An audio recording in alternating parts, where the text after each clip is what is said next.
Vamos então a responder às nossas perguntas, as dúvidas dos nossos internautas. E dessa vez, a pergunta que nós escolhemos é da Irani. A Irani é catequista e a pergunta que ela faz é o seguinte: eu quero saber, eu tenho a situação de um pai. Esse pai e essa mãe não querem batizar o seu filho pequeno. E o argumento que usam é que Jesus foi batizado quando era adulto. Ela quer saber, existe resposta na Bíblia para isso? Eu não consegui encontrar. Você pode me ajudar, Padre Paulo? Então, essa é a pergunta da Irani. Bom, Irani, a primeira coisa que eu gostaria de ensinar para vocês. Muito cuidado quando você aceita uma pergunta. Porque quando você aceita uma pergunta, o seu adversário já está arrastando você para o campo dele. Está entendendo? Ou seja, esta pergunta ela é uma pergunta protestante. Quando a pessoa pergunta onde está na Bíblia que eu devo batizar o meu filho quando ele é pequeno, de repente, se você aceita essa pergunta, você sem querer já foi para o terreno do adversário. Agora você está lá, no campo de batalha, sozinho, cercado de guerreiros inimigos e você vai apanhar. Por quê? Porque a pergunta já está errada. A pergunta diz, onde é que está na Bíblia? Porque o pressuposto da pergunta é o seguinte, tudo tem que estar na Bíblia. Mas quem foi que disse que tudo tem que estar na Bíblia? Nós católicos não cremos nisso. Nós católicos cremos, veja só, que a Bíblia é muito importante. A Bíblia é a palavra de Deus, ela precisa ser estudada e eu tenho um apreço enorme pela palavra de Deus e pela Bíblia. Quem acha que eu não amo a Sagrada Escritura é porque simplesmente não me conhece, né? Ou seja, o fulano chega e diz, o Padre Paulo acha que a Bíblia não tem valor, que os padres não devem estudar a Bíblia. Mas pera lá, meu irmão, para com esse negócio. Me diga como é que eu acho que padre não deve estudar a Bíblia e, ao mesmo tempo, eu sou professor no Instituto de Teologia aqui de Cuiabá, eu sou professor de grego e de hebraico bíblicos. Como é possível isso? Só se eu fosse esquizofrênico, maluco. Né? Eu não posso ser professor de grego e hebraico, de Bíblia, de línguas antigas e dizer que o padre não precisa estudar a Bíblia. Agora, uma coisa é dizer que a Bíblia é valiosa, como a exortação apostólica do Papa Bento XVI, a Verbum Domini, que é um dom precioso para a Igreja de Deus. Muito bem, uma coisa é dizer que a Bíblia é importantíssima. Outra coisa é nós acharmos que a Bíblia é uma caixinha de resposta que tem que ter resposta para tudo, porque não é assim. Então, em primeiro lugar, a Igreja já batizava as crianças antes que o cânon do Novo Testamento estivesse estabelecido. Deixa eu explicar essa frase. Você sabe que existem 27 livros no Novo Testamento. Esses 27 livros são idênticos com os dos protestantes. Começa com Mateus, termina com Apocalipse. Estamos de acordo. Não tem briga nenhuma sobre os 27 livros do Novo Testamento. Esses 27 livros do Novo Testamento, que estão lá, eles não foram escritos juntos, encadernados, editados, publicados e vendidos ao mesmo tempo. Não. A Igreja, durante 2 séculos, a Igreja viveu num momento de decisão para, inspirada por Deus, sim, porque Deus inspirou os 27 livros do Novo Testamento. Deus inspirava enquanto aqueles apóstolos falavam, mas de nada adiantaria Deus inspirar os apóstolos que falam através dos livros, se Deus não inspirasse a igreja que ouve aqueles livros. Deus inspira quem fala, Deus inspira quem ouve. Então Deus inspirou também os nossos bispos, inspirou também os papas, para discernir quais daqueles livros eram falsos Os livros falsos são chamados de apócrifos, a gente deixa lá na biblioteca, é documento histórico, mas não é palavra de Deus. Enquanto os livros inspirados por Deus são palavra de Deus e são os 27 livros do Novo Testamento. Como que nós temos esses 27 livros? Nós temos porque nós cremos na igreja. É difícil você crer na Bíblia se você não crê antes na igreja. Veja o nosso credo. A gente diz, crê em Deus Pai Todo-Poderoso. O credo que você, catequista, ensina. Não existe em lugar nenhum, creio na Bíblia. Já viu isso? Por quê? Porque está escrito lá, creio na igreja. Você crê na igreja. Como diz o teólogo Karl Rahner, né? Acho que os grandes teólogos liberais e moderninhos hoje, todo mundo aceita e aplaude Rahner. Muito bem, então vamos citar alguém que é respeitado por eles. Rahner diz o seguinte: Deus é autor da Bíblia, porque Deus é autor da igreja. Nisso ele tem razão. Ou seja, Deus fez uma igreja. Agora, esta igreja foi o instrumento que Deus usou para escrever a Bíblia. Muito bem. Então a pergunta não é onde está na Bíblia que eu posso batizar crianças.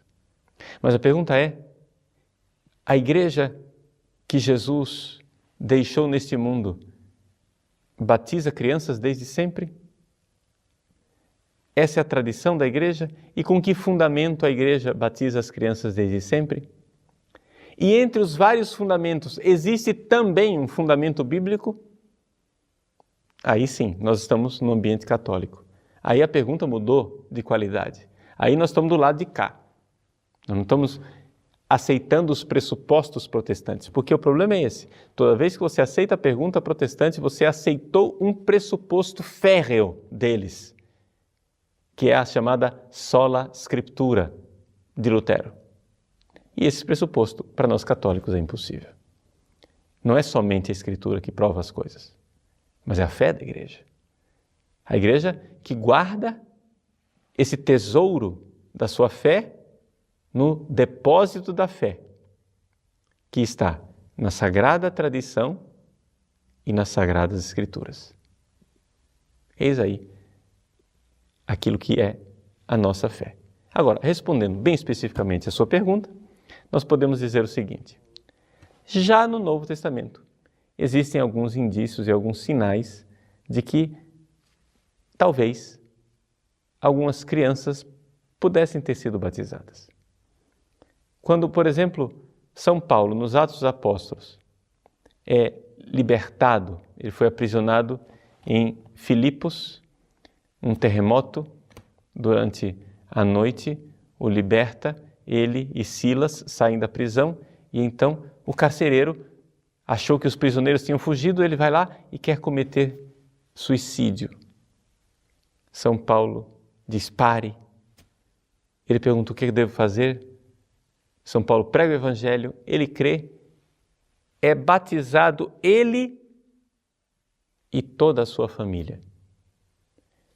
Pode-se pressupor que toda a sua família tivesse também crianças. Mas isso é só uma pressuposição. Mas veja que a conversão do carcereiro e toda a sua família indica um princípio muito importante e interessante da sociedade antiga. Quando o pater familias, o pai da família, se convertia, geralmente a família inteira se convertia. E aqui, então, nós vemos atestado na Bíblia uma prática da igreja. Ou seja, havia dois tipos de conversões naquela época. As conversões de pessoas individuais e as conversões de famílias inteiras. Ora, uma vez que uma família inteira se converteu, aí nós temos então o pressuposto para aquilo que nós temos hoje, que é famílias católicas terminam com filhos católicos, batizando seus filhos desde cedo. E por que não havia tantos batismos de criança no início do cristianismo? Por uma razão muito simples. Não havia famílias católicas, não é? Para você ter batismo de criança, você tem que ter família católica. Daqui nós temos também uma outra realidade, que é o seguinte: a igreja, ela acolhe estas crianças e batiza essas crianças na fé da igreja. Por isso que a igreja também instituiu o ministério do padrinho e da madrinha. Porque teoricamente, sei que isso depois na prática, infelizmente, não acontece, mas teoricamente, se o pai e a mãe da criança não quisessem educar a criança na fé católica, a igreja se dispõe a indicar um padrinho ou uma madrinha que sejam responsáveis pela educação católica daquela criança. E isso é tão verdade que o Código de Direito Canônico hoje nos diz que se você quiser batizar uma criança, mas o pai e a mãe simplesmente não tiverem fé católica, mas só consentirem, você pode batizar, se houver esperança de que esta criança seja educada na fé católica. Então, por que é que Jesus foi batizado adulto? Bom, aqui nós estamos diante de outro problema. O batismo de Jesus não é igual ao nosso batismo. O batismo de Jesus foi ao mesmo tempo mais do que o nosso batismo e ao mesmo tempo menos do que o nosso batismo. Ele foi menos do que o nosso batismo, porque aquele lá era o batismo de João, um batismo que era só para penitência, para conversão, mas não tornava as pessoas filhos de Deus. Por isso o batismo de João era menos do que o nosso. E o batismo de Jesus foi mais do que o nosso, porque ali Jesus recebeu uma unção especial e uma efusão do Espírito Santo, que foi derramada sobre ele de uma forma extraordinária, muito maior do que a unção que nós recebemos. Então o batismo de Jesus é algo muito especial. Jesus não é o parâmetro para isso. O que nós precisamos olhar é a praxis da igreja. Jesus disse que não abandonaria a sua igreja. Eis que estarei convosco todos os dias até o fim dos tempos. Então ele não vai nos abandonar. Ele está com a sua igreja. E a igreja que pratica a mesma coisa há 2000 anos, das duas uma. Ou ela errou numa matéria muito grave, como é o batismo, e Jesus a abandonou, ou então ela é a igreja verdadeira e continua fazendo aquilo que Jesus quer que ela faça. Como Jesus é fiel a si mesmo e ele não pode se trair, eu acho que ele não abandonou a igreja. Não somente acho, tenho certeza. Por isso, vamos seguir aquele versículo do Evangelho, onde o próprio Jesus diz: deixai vir a mim as criancinhas. Que o batismo das nossas crianças seja isto. Nós temos convicção e fé católica que quando batizamos uma criança, nós estamos arrancando essa criança das mãos da escravidão, do pecado e de Satanás, entregando nas mãos de Deus e fazendo dela um filho de Deus, uma filha de Deus. Alguém que antes era só criatura escravizada pelo pecado original, agora se torna filho de Deus. Veja, se você tem consciência da condição terrível que é não ser batizado, você então tem pressa de batizar. Os protestantes, na verdade, eles não têm pressa de batizar, por quê? Porque para eles o batismo é uma coisa simbólica, uma tomada de consciência, o batismo não faz nada. Mas nós católicos não cremos nisso.